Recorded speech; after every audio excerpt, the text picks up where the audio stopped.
Tout d'abord, donc j'ai commencé par faire un patron au crayon à papier, donc vous le faites de la taille que vous souhaitez pour faire la boîte.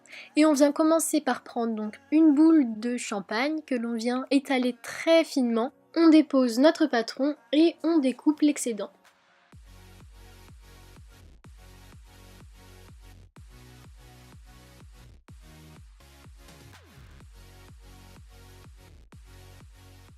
Par la suite, on décolle le patron très délicatement et on enlève les impuretés avec une lingette s'il y en a. Avec ma lame, je découpe les différentes parties et je les assemble entre elles. Je ne les lie pas trop pour donner un aspect un peu plus carton.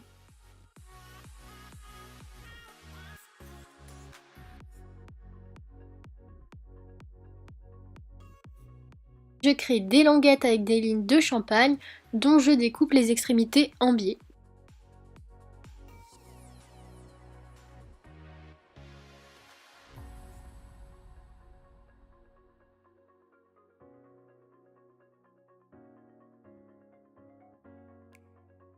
Pour le cœur, je prends une boule de rouge que je vais venir donc un peu appuyer, mais je vais quand même laisser cet aspect assez bombé. Je crée d'abord la forme de mon cœur. Avec mes doigts, je sépare la boule en deux. Je peux m'aider aussi de ma spatule en plastique.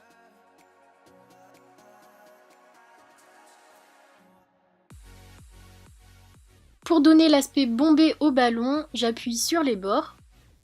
Et à l'aide de ma lame en plastique encore une fois, ou alors avec le dos de ma lame, je crée tout simplement donc quelques traits pour donner encore cet aspect de ballon pour que ça soit un peu plus réaliste.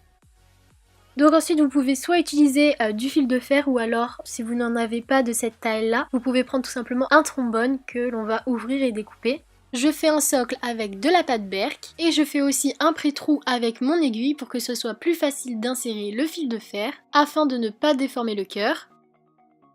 J'assemble tout ça et je mets le tout au four 30 minutes à 110 degrés. Une fois cuit et refroidi, je prends mon vernis, donc pour vernir le cœur. Je prends de la colle forte et je remplis le socle avec.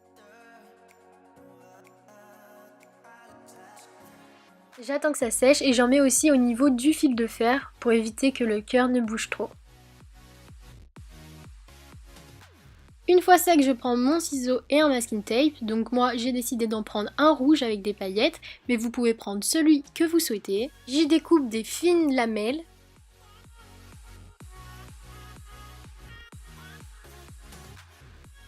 Et je les dépose tout autour de mon colis.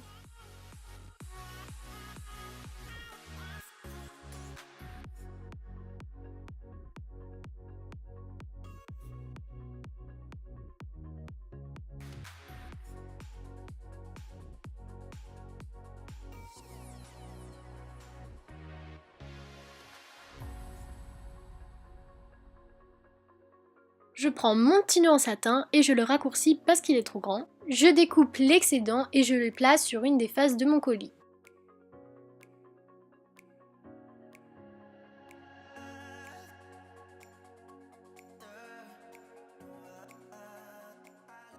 Je prends par la suite du papier, donc c'est un peu du papier de soie que l'on peut retrouver donc à l'intérieur des boîtes à chaussures par exemple, mais vous pouvez trouver d'autres alternatives, donc comme du sopalin.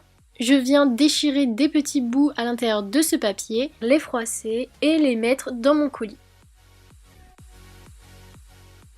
Et voilà, ma création est à présent terminée. Si elle vous a plu, n'hésitez pas à liker et à vous abonner. Et moi je vous retrouve bientôt pour une prochaine vidéo.